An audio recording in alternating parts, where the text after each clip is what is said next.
মনে হচ্ছে ঘূর্ণিঝড় নামবে, কারণ চারদিকে আকাশের যে মেঘের অবস্থা সেটা জাস্ট মানে অনেক সুন্দর লাগতেছে, কিন্তু চারদিকে আকাশে কিন্তু মেঘ। আর আমি এই সময় একটু ছাদে আসলাম। আজকে আমাদের আসলে ক্লাস ছিল, ক্লাস একটু আগে শেষ হয়েছে। ক্লাস শেষ করার পর আমি ছাদের এদিকে আসলাম, এসে দেখি অন্যরকম একটা ভিউ আজকে আসলে। কারণ ঢাকা শহর নর্মাল আজকে দিনের বেলা প্রচণ্ড গরম ছিল, আর এখন এই যে বাতাসটা আসার পর আকাশের অবস্থা কিন্তু অনেকটা ক্লিয়ার।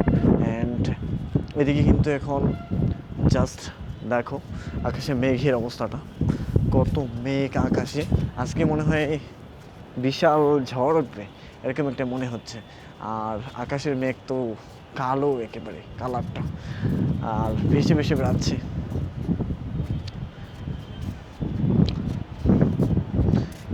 আমাদের জগন্নাথ হল থেকে আসলে ভিউটা এরকমটাই এখন রাইট নাও। আর ওইদিকে হচ্ছে আমাদের যে বিল্ডিংগুলো সেগুলো। আর মানুষজন ছাদে অনেকেই এসেছে, অনেকেই মানে এখানে বাতাস বা এমনি ঘুরতে আসে আর কি।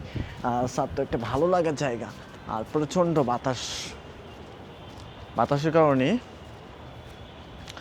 ছাদে তো আরও বেশি বাতাস, কারণ নর্মালি ওই জায়গাগুলোতে। আর ওইদিকে হচ্ছে আমাদের যে রবীন্দ্র ভবন সেটা, আর মেঘের যে কী বলে ঘনঘটা, সেটা তো অনেকটাই বেশি। আর ওইখানে হচ্ছে আমাদের হলে যে পুকুর পাড় সেটা। আর এইদিকে হচ্ছে আমাদের হলের যে মাঠ, সেদিকে এখনও মানুষজন খেলতেছে, আকাশে আসলে বিজলি চমকাচ্ছে।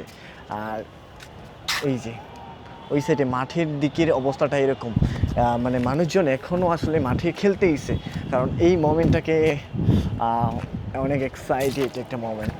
মানে বাতাস সব কিছু পারফেক্ট। দেখো আকাশ কীভাবে বিজলি দিচ্ছে, মানে যেটাকে বলে। আমি আসলে আমার ক্যামেরা ধরে মনে হচ্ছে আমাকে উড়ে নিয়ে যাবে। বাতাস তো আর জাস্ট অনুভব করা যায়, এরকম একটা ব্যাপার।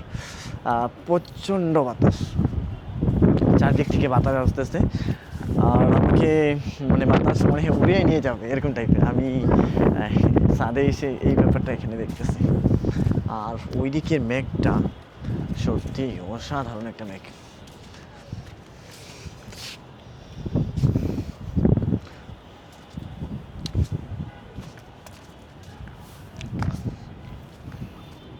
ওইদিকের মেঘটা বুঝতেই পারতেছো কত একটা ঘনীভূত মেঘ যেটা বলে। ওইদিকে হচ্ছে আমাদের হলের যে মানে কি বলে, ওই দিক দিয়ে রাস্তাটা, যেদিক দিয়ে আমরা আসলে রবীন্দ্র ভবনে চলে আসি। আর ওই সাইডে হচ্ছে ঢাকা শহর এখন আসলে অনেকটাই ঠান্ডা, কারণ এই বাতাসটা আসার পর ঢাকা শহর কিন্তু এখন ঠান্ডায় পরিণত হয়ে গেছে। একটু আগে প্রচণ্ড গরম ছিল, কারণ আজকে সারাদিন প্রচণ্ড রোদ। মাত্র একটু আগে আমি ক্লাস থেকে আসছি, ক্লাস থেকে আসার পর আমাদের আসলে 5টা পর্যন্ত ক্লাস হয়, সেটা অনেকেই জানেই না। কারণ ইউনিভার্সিটিতে 5টা পর্যন্তই ক্লাস হয়, এটাই নর্মাল নিয়ম। সবগুলো ডিপার্টমেন্টে হয় না, কিন্তু আমাদের আমি ফার্স্ট ইয়ার থেকেই এটা দেখতেছি, আমাদের মোটামুটি কোনো না কোনো ক্লাস আসলে 5টা পর্যন্ত থেকেই থাকে। আর এখন কী করব, এখন একটু দেখি ছাদের বাইরের যে ভিউটা সেটা একটু তোমাদেরকে দেখায়, চলে যাব রুমে। আর মেঘের অবস্থাটা দেখেই বুঝতে পারতেছো কতটা সুন্দর লাগতেছে এই মোমেন্টটাতে আসলে।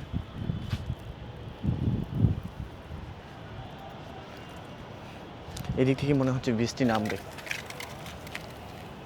আর ওইখানে মাঠে মানুষজন খেলাধুলা করতেছে, আমি একটু জুম করে রাখি, এই যে বুঝতে পারতেছো তোমরা কতজন ওখানে খেলতে গেছে। প্রচণ্ড বাতাস, দেখো কাগজ কীভাবে উড়ে যাচ্ছে।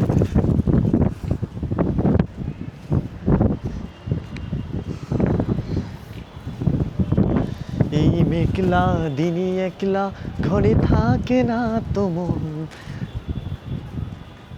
কাছে যাব কবে পাবো ওগো তোমার নিমন্ত্রণ। এই মেঘলা দিনই একলা ঘরে থাকে না তো মন, কাছে যাব কবে পাবো ওগো তোমার নিমন্ত্রণ। জুথিবনে ওই হাওয়া করে শুধু আসা যাওয়া, জুথি বনে ওই হাওয়া করে শুধু আসা যাওয়া, মেঘে নাই রে নাই রে আধারে ভুবন, কাছে যাব কবে পাবো ওগো তোমার নিমন্ত্রণ।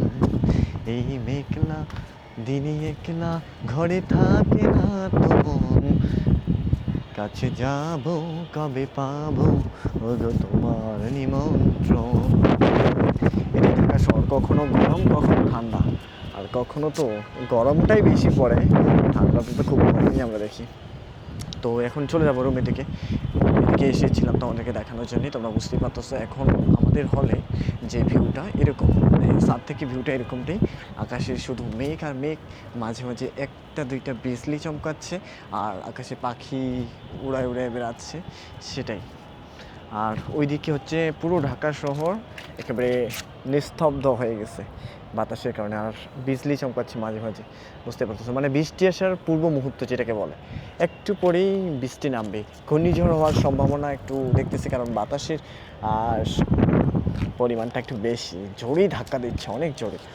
আর ওইদিকে আমাদের হলের মাঠ, আর ওই সাইডে আমি একটু জুম করে যদি দেখাই তোমাদেরকে, ওইদিকে হচ্ছে মেট্রো রেল, টিএসসি, ওই জায়গাগুলো পড়বে।